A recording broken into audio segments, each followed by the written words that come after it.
Assalamualaikum warahmatullahi wabarakatuh. Kembali lagi Ikhwan bersama saya pribadi Al-Fakir Muhammad Cecep Saifuddin Baskara. Oke, kali ini Ikhwan, saya pribadi mau menjelaskan tentang pengalaman saya pribadi di waktu saya mondok pada waktu kecil tentang tindakan kriminal. Tindakan kekerasan yang ada di Kobong, saya terintimidasi. Oke, apa cerita tersebut dan di pondok pesantren mana tersebut? Intinya tidak akan saya khususkan pondok pesantren tersebut, intinya pondok pesantren tersebut di wilayah Cisoka, Tangerang, Banten. Oke, sebelum kita masuk, jeda sejenak, check it out, yo. Teknologi sebagai sarana untuk dekatkan diri kepada Tuhan. Budak jadi budak jadi budak teknologi. Budak jadi budak jadi budak teknologi. Oke Ikhwan, kembali lagi bersama saya. Lanjut kita menceritakan. Jadi santri tersebut itu adalah mantan kriminal di suatu wilayah yang ada di wilayah Jawa Barat. Kemudian santri tersebut dulunya preman, bertato juga, pernah membunuh seseorang, akhir kemudian dia melarikan diri ke pondok pesantren yang ada di wilayah Cisoka tersebut. Setelah dia kurang lebih beberapa bulan, datanglah polisi dari wilayah tempat dia tinggal di wilayah Jawa Barat tersebut, menggeruduk atau meringkus dia di pondok pesantren di Cisoka tersebut. Setelah dia masuk penjara tuh kurang lebih 2 bulan, dia masuk penjara, saya santri anyar ke pondok pesantren tersebut. Singkat cerita, 1 tahun lamanya saya di pondok pesantren tersebut, di umuran 11 tahun. Dia yang orang Jawa Barat itu kan di penjaranya itu kan di wilayah Jawa Barat, kan di wilayah Kuningan. Akhir kemudian dia keluar dari penjara, kemudian balik lagi ke pondok pesantren tersebut. Udah gitu, dia masuk ke pondok pesantren lagi, ketemu tuh sama saya udah 1 tahun, dia juga di penjara cuma 1 tahun lebih, dan akhir kemudian saya mengalami kekerasan pada waktu tersebut. Memang banyak kekerasan-kekerasan yang saya alami oleh dia pribadi, namun saya akan ceritakan tragedi-tragedi, yaitu peristiwa-peristiwa yang sangat mengenaskan atau yang menurut saya pribadi terlalu berlebihan. Karena saya pribadi itu kan kalau misalnya saya salah, ya saya terima dong, salah, fair dong. Kalau jiwa gentleman, gue salah, gue terima salah. Kalau misalnya kita nggak salah gitu, kemudian walaupun salah juga bisa dipertimbangkan karena salahnya itu nggak seberapa, masih sepele, mungkin bisa dipertimbangkan. Tapi ini salahnya nggak seberapa, tapi konsekuensinya sama dia pribadi, sama saya itu luar biasa. Dan pada waktu tersebut, kurang lebih pada tahun 2008 tepatnya, saya mondok di situ, dia udah keluar dari penjara. Kemudian dalam suatu perihal, di mana pada waktu tersebut saya itu sambil sekolah di pondok pesantren tersebut, kan jadi yayasan tuh yang dulunya Salapi gitu, kemudian jadi yayasan. Yayasannya ada, pondok pesantren Salapinya ada. Nah, pribadi saya mondok sambil sekolah. Sekolahnya itu MTS kalau nggak salah kelas 2. Kurang lebih singkat cerita pada tahun 2009 kejadiannya. Yang saya ceritakan sekarang nih, yang cukup mengenaskan. Memang banyak dari dulu-dulunya juga. Saya itu kesiangan, jadi nggak sekolah. Pada waktu jam 7:30 sebelum masuk sekolah di yayasan tersebut, saya dibangunin sama temen di Kobong sambil bawa air. Kayak bangun tuh. Lu kalau bahasa kita kan, lu mau apa gitu? Kok bawa ember mau ngebanguninnya? Disuruh sama Mang itu katanya. Saya samarkan aja ya, berinisial BD mungkin. Disuruh sama Mang BD buat ngebangunin elu, buat nyiram elu. Kata saya pribadi kan kalau istilah bahasa Sunda, dia wanian amat. Bahasa orang teh kan, wanin amat sih nega banjur aing, atuh kira-kira atuh udangkeun be. Itu si orang yang seumuran sama saya, yang sekelas sama saya di yayasan, dia langsung bilang kayak gini, Mang Bede, si Oboy ngamuk katanya. Kok ngamuk sih kata saya pribadi? Saya biasa aja, saya cuma bangun, bertanya kenapa, kok ngebangunin sampai bawa air. Itu dia dari kompleks sebelah, ngeluncat. Si Mamang tersebut tuh, yang berinisial BD gitu kan, langsung ngeluncat, langsung masuk ke kamar saya, langsung ngedupak saya. Saya ditendang, kemudian saya dipegang, baju saya diangkat ke atas, dibanting, diangkat lagi, dibanting sampai muka saya kena tikar, yang tikar tersebut kurang lebih tikar permadani kan keras gitu kan kalau kena kulit, sampai saya di sini terkena luka. Mungkin ada bekasnya di sini kayaknya tuh. Terkena luka. Saya sedih karena kenapa? Masih kecil, saya nggak bisa ngelawan posisinya, masih kecil dong. Bahkan sampai saya ditantang sama santri-santri udah dewasa. Saya umur 11, dia umur udah 28 gitu. Sampai ditantang. Coba bisa ikhlas macam grokun kalau sia tak gelut cengain. Berhubung saya pribadi kan didikan orang tua kan suka bilang kayak gini, boy, sia lamun boga masalah, diletik di bejan gitu. Boy, sia lamun boga masalah jeung batur, ulah dibawa ka imah, urusan ku sia. Dari zaman kecil tuh sampai sekarang alhamdulillah ketika punya masalah nggak pernah saya bilang sama orang tua, nggak pernah saya bilang sama saudara. Saya kalau punya masalah saya hadapi sendiri. Walaupun saya punya orang tua kelihatannya kayak orang Jawara gitu, tapi saya nggak pernah bilang sama orang tua dari kecil. Alhamdulillah, saya kuat karena didikannya kuat. Jadi banyak santri-santri yang mengintimidasi saya padahal saya tidak salah. Kemudian ada lagi yang keren. Jadi pada adzan subuh tuh. Pas adzan subuh tuh, kan biasa kan kalau subuh itu kan di pondok pesantren tersebut suka dibangunin kan sama mamang santri. Ini mah pas belum adzan gitu, masih selawatan.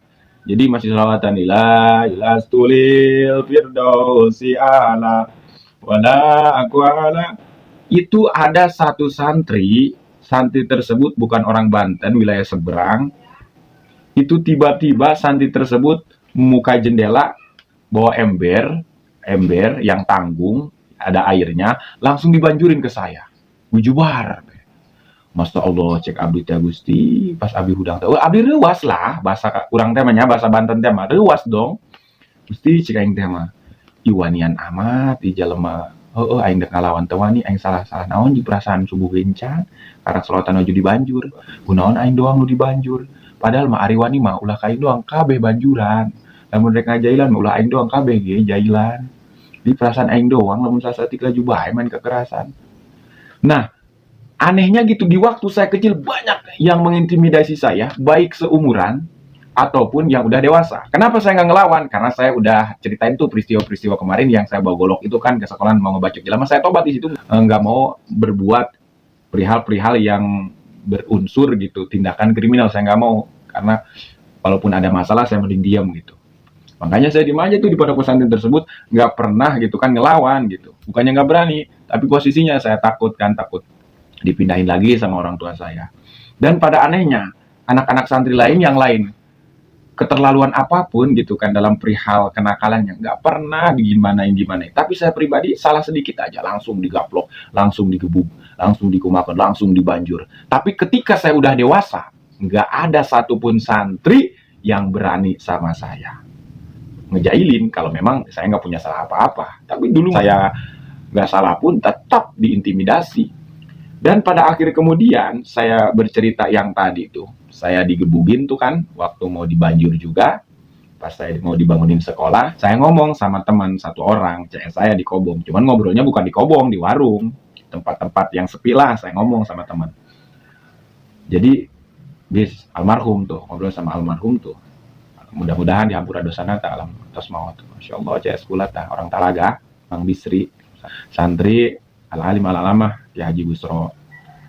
Bis aing mah diperhatikan aing sering amat gitu kan ya. Diintimidasi gitu kan. Padahal aing tersalah gitu sapira, tapi ka batur mah teu waranieun cek paribahasa. Eta harewas anjing babaturan teh. Bis kumaha mun urang laporkeun bae ka polisi ya. Ieu geus keterlaluan aing sering yang setahunan dikiekeun bae ieu. Aing jadi kalau tawani budak leutik kana itu mah gade. 25, 28 gitu kan. Akhir kemudian ada orang yang menguping tentang pembicaraan saya sama almarhum tersebut. Kemudian si orang yang menguping pembicaraan tersebut, dia langsung menghampiri yang berinisial BD itu kan, Mang BD. Katanya gini, Mang BD, si Oboy, gini, katanya mau lapor polisi gini.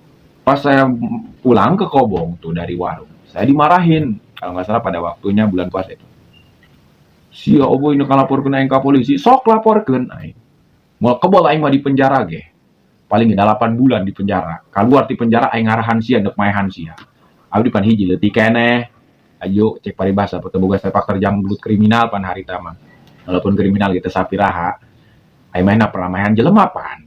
Mantus kaluar di penjara. sia cenah aing laporkeun ku sia paling 8 bulan aing asup penjara. Aing keluar di penjara neangan sia aing dek maehan sia.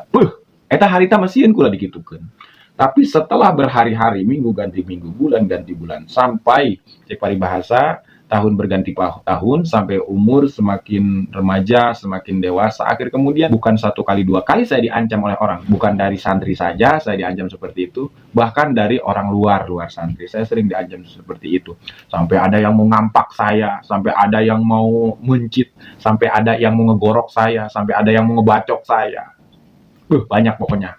Buat sampai aing ngomong harita di kobong. Aing maehan sia teu kudu make golok cenah keluar getih. Dipalu ku aing langsung paeh cenah. Eta ngomong dong heueuh bae. Jamaah ngomong eta jelema nu ngancam-ngancam kula tiba heula. Diajak klarifikasi ngomong, bari jeung lobana diburieun gitu kan. Aing setelah dewasa lobana ngomong diburieun. Keur di hareupeun ge jatuh wani. Ya abdi mah kan sifatnya ketika membereskan klarifikasi masalah, ya selagi bisa dibereskan dengan kepala dingin dan pikiran yang jernih dan cerdas, maka ayo. Tapi ketika sudah tidak bisa dibereskan klarifikasi masalah dengan hal yang positif, ya saya pribadi ya tergantung pihak lawan saya maunya kayak gimana. Cuman saya pribadi kasih gambaran, saya nggak mau berantem. Tapi kalau misalnya dia mau keras, mau bener-bener, atau siap ke eta nage, ngen, alhamdulillah sampai saat itu can pernah sanajan loba nu ngancam kana abdi, rek maehan abdi, rek ngabacok abdi, rek kumaha bae ge, can pernah sugan leungeun aing ka kadek, sugan hulu aing ka pantek ka dieu. Sugan cek paribahasa ceuli aing buntung, leungeun aing buntung, sugan pernah karaheut leungeun. Pernah ge suku ka kadek, lain ka kadek ku jalema tah mah ka kadek latihan balajar silat baheula. Keur waktu belajar silat di Rangkas. Dan pernah. Jadi itu sedikit pengalaman dari saya pribadi. Bagi kalian nih, buat santri nih, yang di kobongnya jahil, saya mengecam keras. Buat santri yang di kobongnya jahil, minta ampun yang jahilnya kepada anak-anak kecil, yang berani sama anak kecil, tapi sejajar dia nggak berani. Itu salah satu perkara yang mengurangi kemanfaatan ilmu. Hati-hati. Di kobong itu jangan sampai mengintimidasi teman kita sendiri. Jangan sampai kita berbuat kezaliman sama teman sendiri. Ketika teman tersebut berdoa terhadap kita yang menzolimi dia, maka doanya akan diijabah. Yang dikhawatirkan berdoa untuk kemanfaatan ilmu. Bisingki doang yang ngadoakeun urang. Leh aing dek doakeun ku aing mau jadi kiai ta budaknya sanajan ngaji nagaga ge. Tah lamun diskos kitu ripuh eta. Hayo. Iwal tinggal tah hampura ka jelema mending kadenge mah ku ceuli urang gitu menang ngadoakeun kos kitu. Coba lamun ngadoakeun keur tahajud atuh ripuh. Moal kanyahoan saha nu ngadoakeun bisa ilmu aing teu manfaat. Makana penting intina mah di kobong mah sabodoan. Ketika kita diperlukan siap, ketika kita tidak diperlukan kita biasa aja. Kita mah sabodo aja. Jadi per-per aja sama teman-teman gitu kan. Jadi nu hade tah. Laju pada masalah tersebut, dina pada waktu harita, perkara-perkara kagorengan di kobong, kemudian perkara-perkara anu nyeun jore ka awak urang, intina mah eta jaga di waktu di kobong. Sing hade, lamun urang geus pulang ka imah ku paedah, urang di kobongna boga perkara-perkara kagorengan, setelah adi mah ingat urang baheula pernah naon di kobong. Bisa ilmu telaku. Tah nu eta jelema berinisial Bade, Mang Bade tersebut, Allah alam, bukan saya menghinakan dia pribadi dan saya juga tidak mendoakan dia, namun tanpa didoakan dengan perlakuan dia tersebut, Allah alam gitu kan, terdengar dalam keilmuannya juga tidak muncak. Kata mbah masantren age, cek paribahasa teu sakumaha, geus mah masantren teh kaluar hiji pesantren ge. Jelema na takabur karang bae. Ortodok deui. Aji di kobongna keras, jangan jauheun cek paribahasa ge. Nah, hati-hati. Bagi kalian, bagi ikhwan, hati-hati. Ketika kita di pondok pesantren, jaga hakul adami, jaga hakullahnya. Perkara kita pembelajaran itu di pondok pesantren, bukan kita setelah di rumah.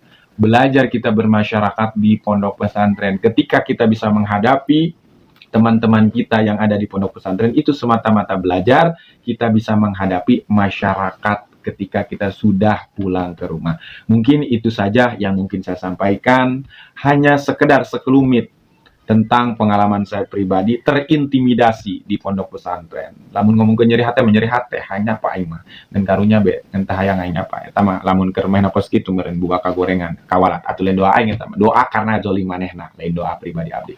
Mungkin itu saja yang mungkin saya sampaikan, kurang lebihnya mohon maaf dan dimaklumi. Wassalamualaikum warahmatullahi wabarakatuh. Ya.